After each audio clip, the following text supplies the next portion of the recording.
Stephen Grant. There are crimes that shatter the illusion of the perfect life so completely that an entire community is left questioning everything it thought it knew. The kind of crime that makes neighbors look at the houses on their street and wonder what really goes on behind closed doors, behind the smiles, behind the family photos posted online. The case of Stephen Grant is exactly that kind of story. It is the story of a man who stood before television cameras with a face full of concern and played the role of the devastated, worried husband, while knowing with absolute certainty where every single piece of his wife's body was.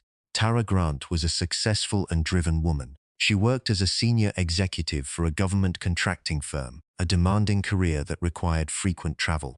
She and Stephen lived in Washington Township, Michigan, with their 2 young children in what appeared, from the outside, to be a comfortable, stable family life. But behind that image, the marriage was in serious trouble. Stephen resented Tara's career, her travel schedule, and the independence that came with her success. He felt overlooked, sidelined, and emasculated, and in that resentment he found his escape, a 20-year-old au pair the family had hired to help care for their children.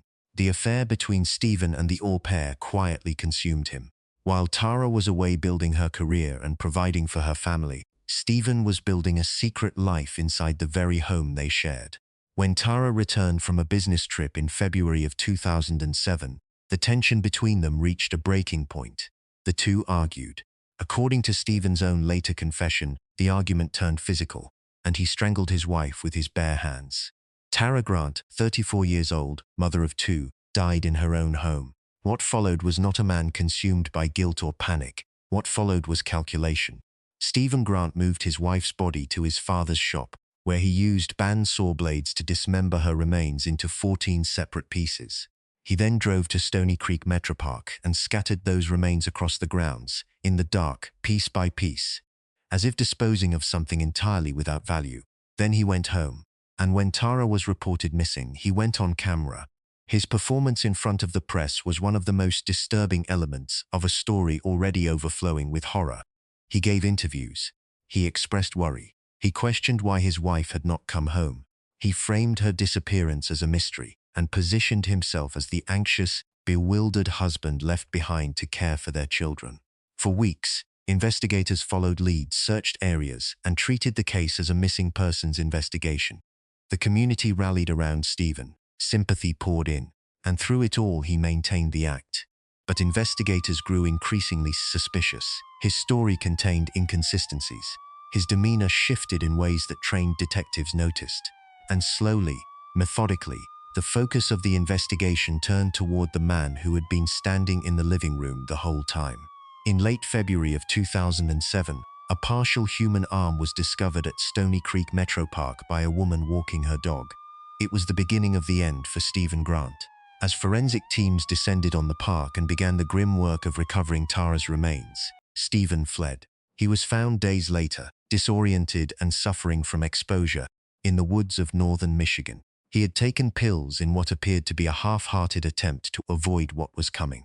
What was coming found him anyway. In custody, Stephen Grant confessed. He admitted to strangling Tara, to the dismemberment, and to scattering her remains across the park. The confession was so detailed and so cold that it left even seasoned investigators shaken. In 2008, he was convicted of second-degree murder and mutilation of a human body. The judge sentenced him to 50 to 80 years in prison, a sentence that ensured he would spend the rest of his functional life behind bars. The children Tara Grant had worked so hard to provide for were left without both parents in an instant, one taken by death, the other by his own monstrous choices. The case of Stephen Grant is a study in the danger of a particular kind of man, one who wears the mask of the dutiful husband while nurturing a secret life, and who, when that mask is threatened, responds not with honesty, but with violence. Tara Grant deserved far better than the fate her husband delivered, and the community of Washington Township, Michigan, has never quite looked at the idea of the perfect family the same way since. Scott Peterson. There are men who are capable of looking a woman in the eyes, saying "I love you," and meaning absolutely nothing by it. Men who can sit across from a girlfriend and describe a dead wife before the wife is even reported missing. Men who can manufacture tears on national television while knowing, with chilling precision, exactly where the body is.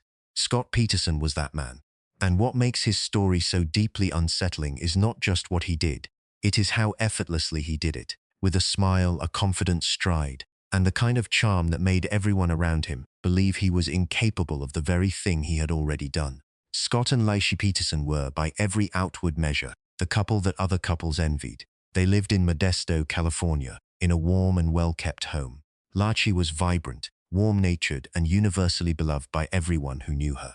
She was 8 months pregnant with their first child, a boy they had already named Connor, and by all accounts she was glowing with anticipation. Scott, a fertilizer salesman with easy good looks and an effortless charm, appeared to be the proud, expectant father. Their life looked like a snapshot from a catalogue. But Scott Peterson had already decided he wanted a different life entirely.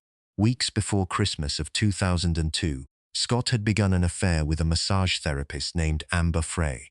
What set this affair apart from the countless others that quietly destroy marriages every year was what Scott told Amber almost immediately. He told her he had lost his wife, that he was a widower, spending his first holiday season alone, grieving. He said this in November of 2002. Walshe Peterson was still alive. She was still sleeping beside him at night, still carrying their son, still trusting the man she had married completely. On Christmas Eve of 2002, Walshe Peterson vanished. Scott reported her missing the following day, claiming she had gone for a walk with their dog and never returned. What followed was a scene that became devastatingly familiar to the American public. The missing pregnant woman, the desperate community search, the candlelight vigils, and at the center of it all, the husband. Scott gave interviews. He appeared on television. He cried. He pleaded. He was photographed clutching a photograph of his smiling wife, the very image of a man destroyed by grief and uncertainty. But investigators noticed things that did not add up. Scott had told police he spent Christmas Eve fishing alone in San Francisco Bay, an oddly solitary activity for a man whose pregnant wife was home on one of the year's most family-centered holidays. When detectives began pulling at the threads of his story, everything beneath it unraveled. They discovered the affair with Amber Frey. They discovered that Scott had taken out a substantial life insurance policy on Walshe. They discovered he had been researching currents and tidal patterns in San Francisco Bay in the weeks before her disappearance. And they discovered that he had constructed homemade concrete anchors in his warehouse, anchors with no fishing-related purpose whatsoever.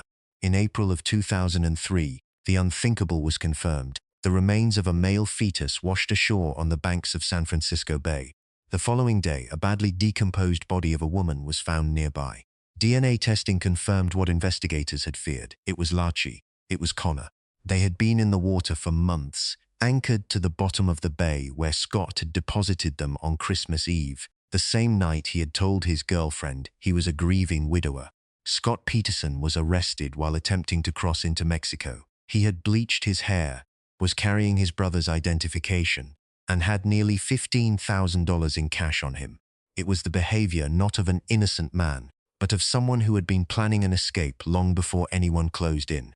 The trial captivated the nation. Amber Frey cooperated fully with the prosecutors, revealing the recorded phone calls in which Scott, while playing the role of the grieving husband publicly, continued his romantic relationship with her privately. The jury found him guilty of first-degree murder for the death of Walshe and second-degree murder for the death of Connor. He was originally sentenced to death. In 2021, that sentence was overturned on procedural grounds and commuted to life in prison without the possibility of parole. Scott Peterson remains incarcerated today. Not the charming, smiling man in the Christmas photographs, but a convicted killer who destroyed 2 lives and shattered countless others, all in pursuit of an escape from the responsibilities of the family he had chosen, and then coldly decided to discard. Mark hacking. There is a particular kind of man who does not simply tell lies. He builds entire worlds out of them. He constructs careers, credentials, and futures that exist nowhere except in his own telling. He layers deception upon deception with such patience and such confidence that the people closest to him never think to question the foundation beneath their feet. And when that foundation finally cracks, when someone gets close enough to see that none of it was ever real, that man faces a choice. Mark Hacking faced that choice in the summer of 2004. And the choice he made ended the life of a woman who had loved and trusted him completely. Laurie Hacking was, by every account, a woman full of warmth and quiet optimism. She and Mark had grown up together in the same faith community in Salt Lake City, Utah, had fallen in love young, and built what appeared to be a life rich with promise. Mark had told everyone, that he was on his way to becoming a doctor. He claimed to have graduated from the University of Utah and to have been accepted into the University of North Carolina Medical School. The couple had made plans accordingly. They were preparing to move to North Carolina so Mark could begin his medical training. Laurie had already transferred within her company, arranging her career around the future her husband had described. She was also pregnant with their first child, a development that filled her with joy and deepened her investment in the life they were building together. But that life was a fiction. Every single credential Mark had claimed was false. He had never graduated from the University of Utah. He had never applied to medical school, let alone been accepted. The move to North Carolina, the doctor's career, the carefully constructed narrative of ambition and achievement, none of it existed anywhere outside of the stories he had told. And in the days before Laurie disappeared, she found out. Exactly how the discovery unfolded has never been fully established in precise detail, but what investigators pieced together was damning. Laurie had contacted the University of North Carolina directly, likely to handle some administrative matter related to the move, and was told that no record of Mark Hacking existed in their system. The lie that had sustained their marriage, their plans, and their identity as a couple had been exposed. On the night of July 19, 2004, the confrontation that followed ended with Mark shooting Laurie in the head while she slept. The following morning, Mark Hacking called 911 and reported his wife missing. He told police she had gone for an early morning run and had not returned. The search that followed was immediate and widespread. Volunteers combed the streets and trails of Salt Lake City. Laurie's family, her co-workers, and her community poured their energy into finding her. Mark, meanwhile, was observed behaving in ways that struck those around him as deeply inconsistent with a man consumed by fear for his missing wife. He was seen purchasing a new mattress the day after reporting her missing. He checked himself into a psychiatric facility shortly thereafter. And within days of Laurie's disappearance, detectives began pulling at the threads of the life he had constructed, and found that almost nothing held together. The truth about his fabricated education and non-existent medical school acceptance unraveled quickly under scrutiny. Investigators established that Laurie had discovered the deception in the days immediately before she vanished. The timeline was impossible to ignore. A woman who had just uncovered the fact that her entire married life had been built on lies was now missing, and her husband, the architect of those lies, was the last person to have seen her. Mark Hacking eventually confessed. He told investigators that he had shot Laurie while she slept, placed her body in a large plastic bag, and disposed of it in a commercial dumpster at the motel where he worked. After an exhaustive search, investigators recovered her remains from a landfill, a discovery that was as devastating as it was necessary for the family seeking justice. The remains also confirmed that Laurie had indeed been pregnant at the time of her death. In 2005, Mark Hacking pleaded guilty to first-degree murder. He was sentenced to 6 years to life in prison. The man who had spent years crafting a false identity as an ambitious, educated, successful husband was exposed for what he truly was. Not a doctor in training, not a devoted partner, but a man so afraid of the truth catching up to him that he chose the most permanent and unforgivable way to silence it. Laurie Hacking deserved the future she believed in. Mark Hacking simply was not the man she believed could give it to her. Herb Baumeister, she thought she had the perfect life. A sprawling estate called Fox Hollow Farm, a husband who ran a successful thrift store chain, 3 children growing up on acres of lush, private land in Judefield, Indiana. Julie Baumeister looked at her life and saw stability, comfort, and a future built on solid ground. What she could not see, what she was never meant to see, was what her husband was doing on that property when she was not around. What she could not see were the men, the disappearances, the fire pits, and beneath the soil of the estate where her children played, the fragmented remains of at least 11 human beings ground into more than 10,000 pieces of bone. Herb Baumeister presented himself to the world as a respectable family man and businessman. He and Julie had built a chain of thrift stores in Indiana under the name Save-A-Lot, and by outward appearances, they were a functioning, ordinary Midwestern family. But Herb Baumeister lived a hidden life that existed in an entirely separate world from the one his wife and children occupied. He frequented the gay bars of Indianapolis under a false name. He called himself Brian Smart. And as Brian Smart, he was charming, sociable, and generous, always willing to invite men back to his estate for a drink, for a swim in the expansive indoor pool, for a night away from the city. None of the men who accepted that invitation and followed him to Fox Hollow Farm were ever seen again. Beginning in the early 1990s, men began disappearing from the Indianapolis gay community with a quiet but deeply troubling regularity. Friends noticed, partners noticed, and one man, a gay bar owner named Virgil Vandergriff, noticed enough to bring his concerns to investigators. He had compiled a list of missing men, all of whom had last been seen at bars in the area, and he was convinced the disappearances were connected. He even had a name, Brian Smart. Vandergriff brought this information to the Indianapolis Police Department.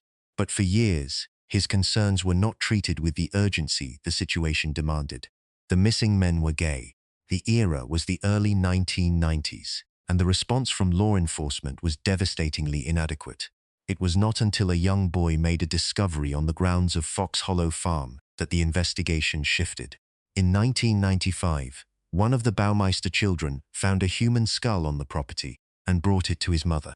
Julie's initial instinct was to believe her husband's explanation, that it was a medical skeleton, a remnant from his father's time as a doctor, something entirely innocent. She accepted this. She chose, perhaps out of necessity, to believe the man she had built her life beside. But the seed of doubt had been planted. Investigators eventually obtained permission to search the Fox Hollow Farm property. What they found beneath the grounds of that estate was almost incomprehensible in its scale. Skeletal remains, bone fragments, evidence of burning.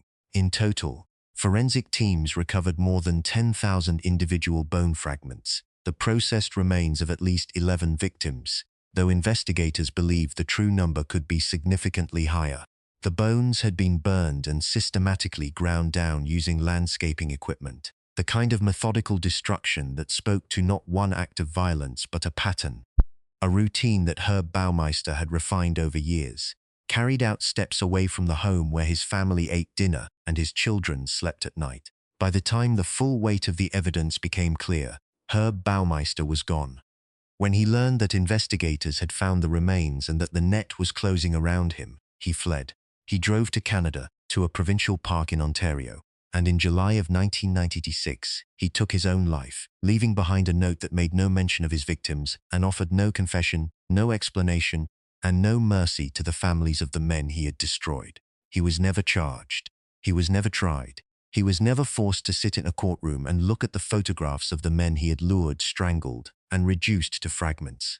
The families of his victims were denied the justice of a verdict, denied the closure of a confession, denied the basic human dignity of hearing someone answer for what was done to the people they loved. Fox Hollow Farm still stands in Westfield, Indiana. The estate that was once a family home, and before that a killing ground, remains one of the most haunting addresses in the history of American crime. And Herb Baumeister remains one of its most chilling examples of the double life taken to its most monstrous extreme. Martin MacNeill's some men do not simply hide their crimes behind charm and circumstance. Some men use their intelligence, their credentials, and the very trust that their professional status commands to engineer the perfect conditions for what they have already decided to do. Martin MacNeill was a doctor and a lawyer. He was a man who had spent decades cultivating an image of exceptional achievement, moral authority, and family devotion. He stood in church pews. He took oaths. He wore the coat of a healer. And then he used every single tool that image afforded him to orchestrate the methodical, calculated end of his wife's life, and walked back into the house before her body was even cold. Michelle MacNeill was a former beauty queen and a devoted mother of 8 children. By the accounts of everyone who knew her, she was the emotional center of her family, warm, selfless, and deeply committed to the life she and Martin had built together in Pleasant Grove, Utah. From the outside, the MacNeills appeared to be the definition of an accomplished, faith-driven family. Martin's dual careers in medicine and law gave them financial stability and social standing. But Martin MacNeill had long been living a life that bore no resemblance to the values he publicly professed. He was deeply involved with a woman named Gypsy Willis, a relationship he had been conducting behind Michelle's back, with the same cold discipline he applied to everything else. The plan, as prosecutors would later argue, began with a facelift. In the spring of 2007, Martin pressured Michelle into undergoing cosmetic surgery, a procedure she was reportedly reluctant to have. When she returned home from the operation, still in the fragile and vulnerable state that follows any surgical recovery, Martin took control of her medication with the authority of a man who knew exactly what he was doing. He prescribed her a cocktail of powerful drugs himself, overriding the caution that her surgeon had recommended, insisting on doses and combinations that had no legitimate medical justification. What he was doing, prosecutors argued, was preparing the conditions for what came next. On the morning of April 11, 2007, Martin MacNeill called 911. He reported that he had found his wife unresponsive in the bathtub. When emergency responders arrived, they noted details that would later become central to the investigation.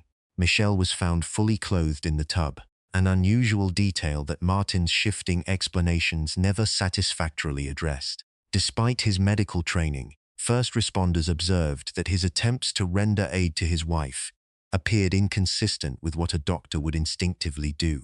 Michelle MacNeill was pronounced dead.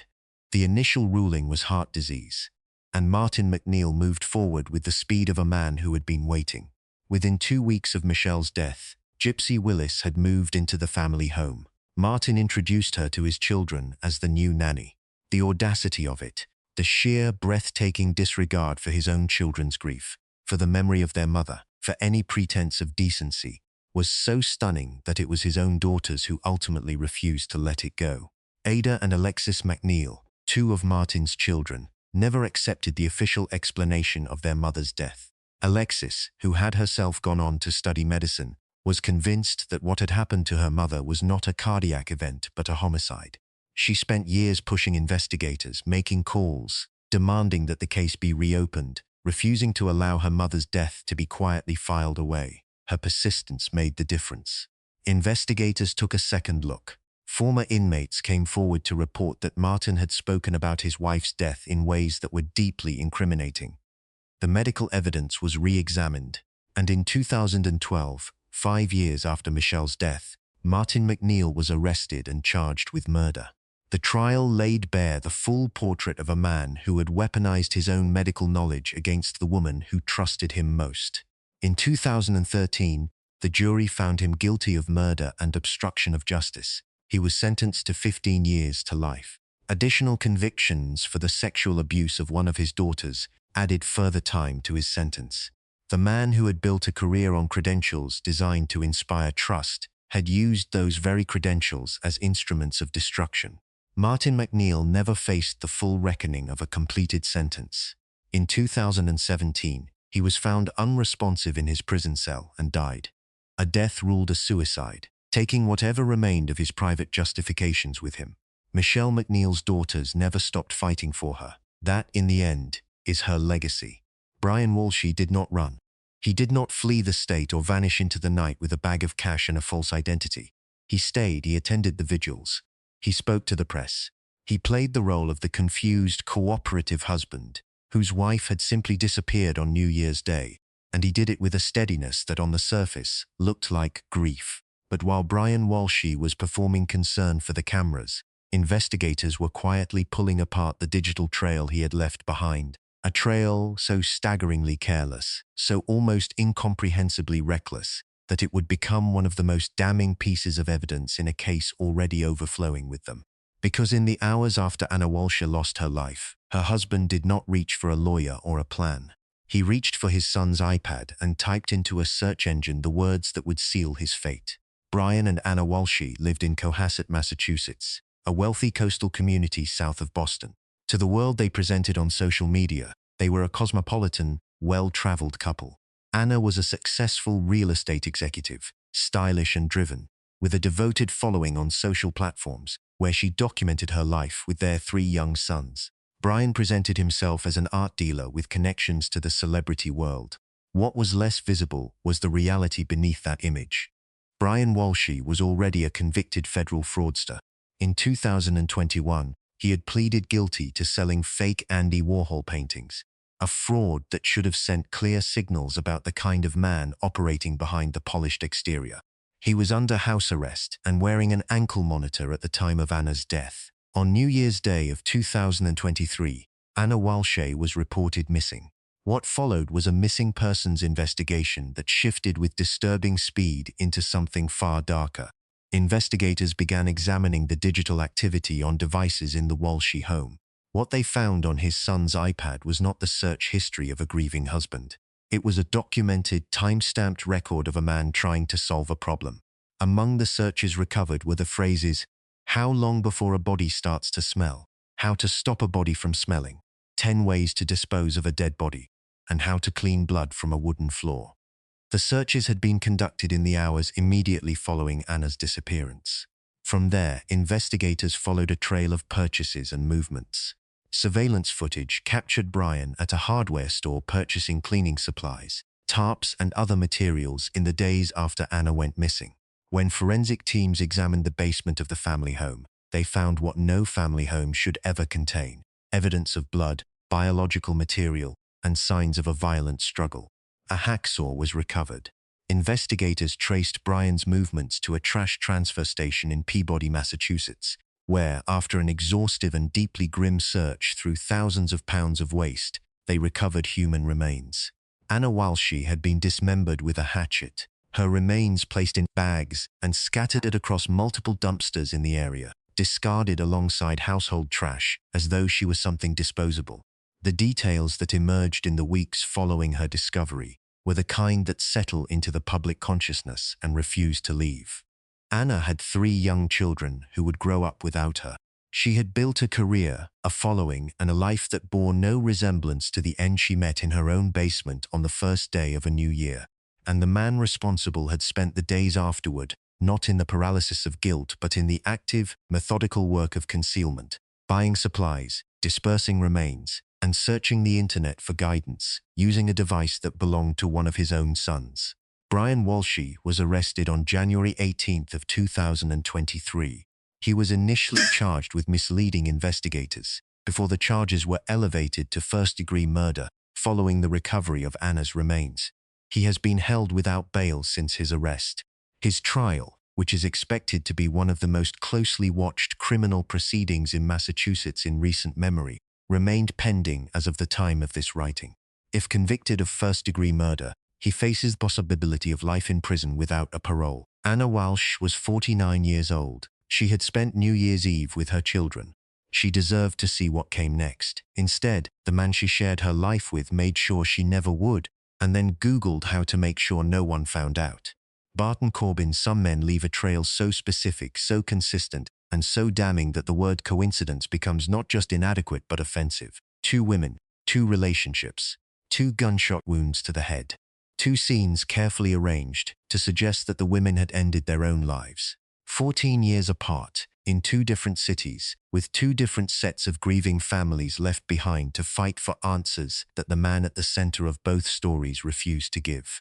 The case of Barton Corbin is not the story of a man wrongly caught in an unlikely pattern. It is the story of a man who believed he had found a method that worked, and used it twice, certain, each time, that the people around him would accept the staging, absorb the grief, and let him walk away clean. Barton Corbin was, by social presentation, an educated and professionally accomplished man. He was a dentist, a career that carried with it a certain authority and respectability in the communities where he lived and practiced. He was charming in the particular way that men who understand how to read a room tend to be: attentive when he needed to be, persuasive when it served him, and always focused on maintaining control of the narrative around him. For the women who became romantically involved with him, that charm was the entry point into a relationship defined by escalating possessiveness and a rage that surfaced the moment they attempted to assert any independence. Dorothy Hearn, known to those who loved her as Dolly, was a dental student in Augusta, Georgia, when she became involved with Barton Corbin in the late 1980s. Those who knew her described her as bright, ambitious, and full of life. The relationship with Corbin became troubled, and by 1990, Dolly had decided she wanted out. She was found dead in her apartment on June 6, 1990, a gunshot wound to her head, a gun nearby. The scene was ruled a suicide, Dolly's family never believed it. They knew she was not suicidal. They knew the relationship with Corbin had been volatile. But the ruling stood, and Barton Corbin moved forward with his life, his career, and his freedom entirely intact. Years passed. Corbin married a woman named Jennifer Barber, and the two settled in Beaufort, Georgia, where they raised two sons. To neighbors and acquaintances, they appeared to be an ordinary suburban family. But the marriage had grown deeply troubled, and by 2004, Jennifer had reached a point of decision. She confided in family members she wanted a divorce. She was ready to leave. The people closest to her would later recall that she had expressed fear, a specific named fear, about what Barton might do if she followed through. On the morning of December 4, 2004, Jennifer Corbin was found dead in the couple's bed, a gunshot wound to the head, a gun nearby. Barton told investigators he had been away from the home that night and had returned to find her. The scene once again was initially treated as a possible suicide. But this time, the investigators who responded were not working in isolation. Jennifer's family was vocal, organized, and relentless. And crucially, her brother was a law enforcement officer who understood exactly what questions to ask and refused to stop asking them. As the investigation into Jennifer's death deepened, the name Dorothy Hearn resurfaced. Detectives from two jurisdictions began communicating. The similarities between the two deaths, the weapon, the wound placement, the staging, the relationship dynamic, the timing relative to a breakup, were too specific and too consistent to dismiss. Dolly's case was reopened. Her remains were exhumed. The evidence was re-examined with fresh eyes and modern forensic tools. In 2006, Barton Corbin pleaded guilty to 2 counts of murder, one for Jennifer, one for Dolly. He entered an Alford plea, a legal mechanism that allowed him to accept the sentence without formally admitting guilt. A distinction that continued to enrage both families who had spent years fighting for acknowledgement of what he had done. He was sentenced to 2 concurrent life terms with the possibility of parole, a possibility that has been denied at every subsequent hearing, the parole board consistently determining that Barton Corbin remains a danger and that justice for both women requires that he stay exactly where he is. Dolly Hearn waited 14 years for her death to be recognized as what it was. Jennifer Corbin's sons grew up knowing their father was the reason their mother never came home. 2 families.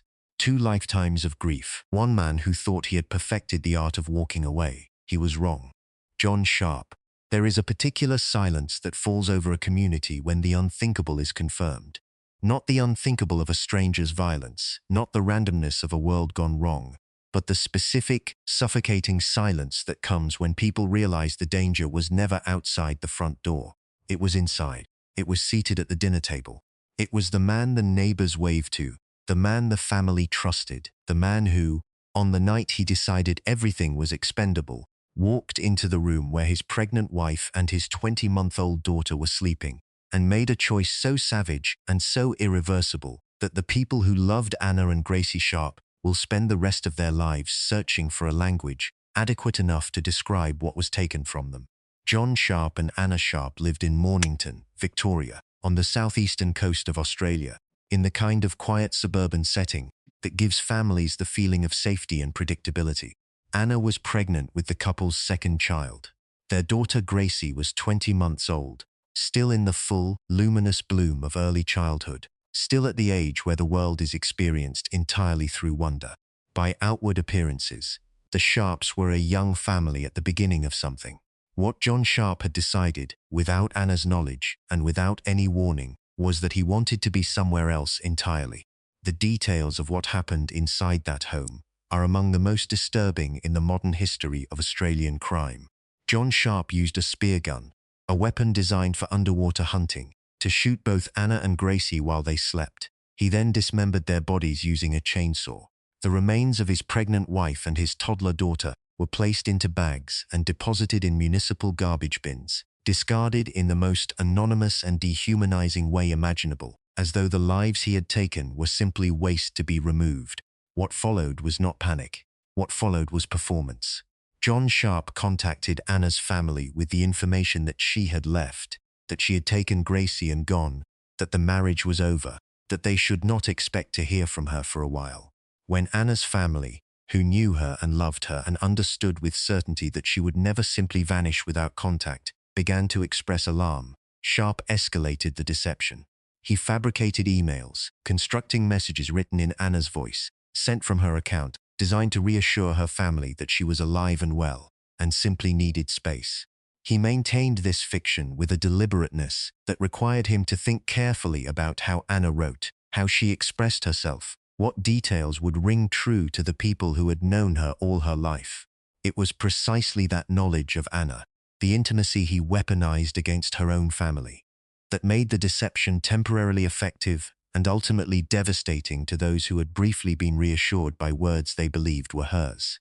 Anna's family was not satisfied. The communications felt wrong in ways they could not immediately articulate, but could not ignore.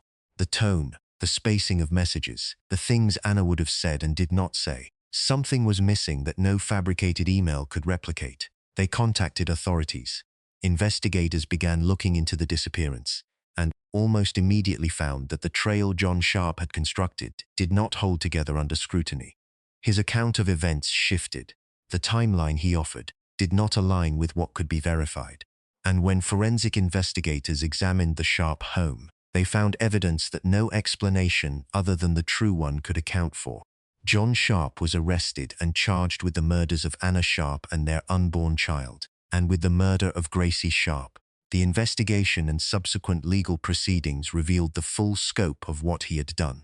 The weapon, the dismemberment, the fabricated communications, the calculated days of performance while the remains of his family sat in garbage bins awaiting collection. In 2018, John Sharp was convicted and sentenced to 2 consecutive life terms, with a non-parole period of 33 years.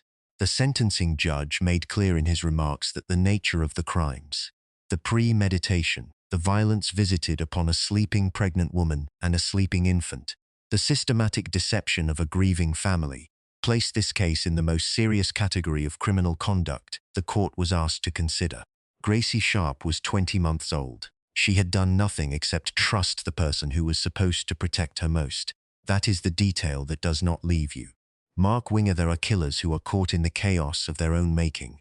Men undone by panic, by sloppy execution, by the unraveling speed of a plan that was never truly solid. And then there are men like Mark Winger. Men who plan with patience. Men who construct a narrative so carefully, so completely, that law enforcement does not just fail to suspect them. Law enforcement celebrates them. Mark Winger did not merely get away with murder. For 6 years he was treated as a victim, as a hero, as a grieving widower who had defended his home and his family against a violent intruder. He attended the funerals. He remarried. He had more children. He built a new life on top of the graves of 2 people he had destroyed, one of whom he had targeted with cold precision, and one of whom had done absolutely nothing except agree to drive him home from the airport. Donna Winger was a warm and devoted woman living in Springfield, Illinois, with her husband Mark, a nuclear safety inspector, and their young daughter. In the summer of 1995, Donna took a shuttle service from the airport and was driven by a man named Roger Harrington. During the ride, Harrington behaved in a way that Donna found unsettling. He made strange, rambling comments, and she was disturbed enough by the experience that she reported it to the shuttle company afterward. She also told Mark, most husbands would have filed the experience away as an unfortunate but minor incident. Mark Winger did something else entirely. He saw Roger Harrington and the unsettling shuttle ride as the raw material for a plan. On the afternoon of August 29, 1995, Mark Winger called the shuttle company and, posing as Donna, arranged for Roger Harrington to return to their home. He told Harrington that Donna had left something in the van. When Harrington arrived, Mark Winger shot him in the head. He then took a hammer to his wife Donna, who was in the home with their infant daughter, and beat her with devastating force. He called 911 and reported a home invasion, claiming he had come home to find a man attacking his wife and had shot the intruder in her defense. When investigators arrived, the scene appeared to confirm exactly what Mark described. Roger Harrington, a man with a documented history of erratic behavior and mental health struggles, was dead of a gunshot wound. Donna was alive but catastrophically injured, clinging to life in a way that the injuries from a hammer attack could plausibly be attributed to Harrington. She died from her injuries 4 days later without regaining consciousness. The staging was meticulous. The choice of Roger Harrington as the full figure was calculated. Here was a man who had genuinely behaved strangely, who had genuinely frightened Donna, who came with a ready-made context that made the story Mark was telling feel entirely plausible. Investigators closed the case. Mark Winger was not a suspect, he was a widower. Within the community, there were those who quietly regarded him as something of a tragic hero, a man who had tried to protect his family and been left to raise his daughter alone. He remarried. He had more children. He went to church. He maintained the version of events with the consistency of a man who had convinced even himself. It was a chance rekindling of a friendship that began the unraveling. A woman named Donna's close friend, who had always harbored doubts, eventually went to investigators with information about the timeline and about conversations she had found troubling. Detectives reopened the case. They re-examined the physical evidence with a more skeptical eye and found details in the scene reconstruction that the original investigation had not interrogated thoroughly enough. And critically, a woman named Jessica came forward, a woman with whom Mark had been conducting an affair at the time of Donna's death, and who revealed that Mark had spoken to her about wanting Donna gone well before Roger Harrington ever drove her home from the airport. In 2001, 6 years after the murders, Mark Winger was arrested and charged with 2 counts of first-degree murder. The trial exposed the full architecture of his deception. The staged scene, the fabricated home invasion, the deliberate selection of a vulnerable man as the instrument of his alibi. He was convicted and sentenced to life without the possibility of parole. From prison, in a staggering demonstration of the consistency of his character, he attempted to solicit the removal of the key witness against him. That charge added an additional 35 years to a sentence that already meant he would die behind bars. Roger Harrington was an innocent man. He drove someone home from the airport and was targeted for it. That is who Mark Winger truly was. Mark Twitchell. He did not stumble into violence through rage or desperation or the pressures of a life collapsing inward. He planned it the way a filmmaker plans a production, with locations scouted, props acquired, logistics mapped, and a script already written in his head long before the first scene was ever set in motion. Mark Twitchell was not a man pushed to the edge by circumstance. He was a man drawn toward a specific fantasy with a deliberateness that investigators would later describe as one of the most premeditated criminal constructions they had ever encountered. He had a genre, he had a protagonist, he had a blueprint, and the blueprint had a name, and that name belonged to a fictional television serial killer whose methodology Mark Twitchell had studied, admired, and ultimately decided to replicate in a rented garage in Edmonton, Alberta, Canada. Mark Twitchell was, by the identity he projected to the world, a filmmaker. He was in his late 20s, passionate about genre storytelling, and had developed a particular obsession with the television series Dexter, a show centered on a forensic blood spatter analyst who leads a secret life as a vigilante serial killer. Twitchell did not watch Dexter the way most viewers do, as a darkly entertaining exercise in moral complexity. He watched it as instruction. He watched it as aspiration. And in 2008, he began translating that aspiration into logistics. He rented a garage in Edmonton. He lined it with plastic sheeting, constructing what investigators would later describe as a kill room, a deliberate physical recreation of the workspace that Dexter's fictional killer used to carry out his crimes. He acquired the materials methodically, the way someone furnishing a set acquires props, each item chosen for a specific function. He then created fake profiles on an online dating platform, presenting himself as an attractive woman to lure men to the location.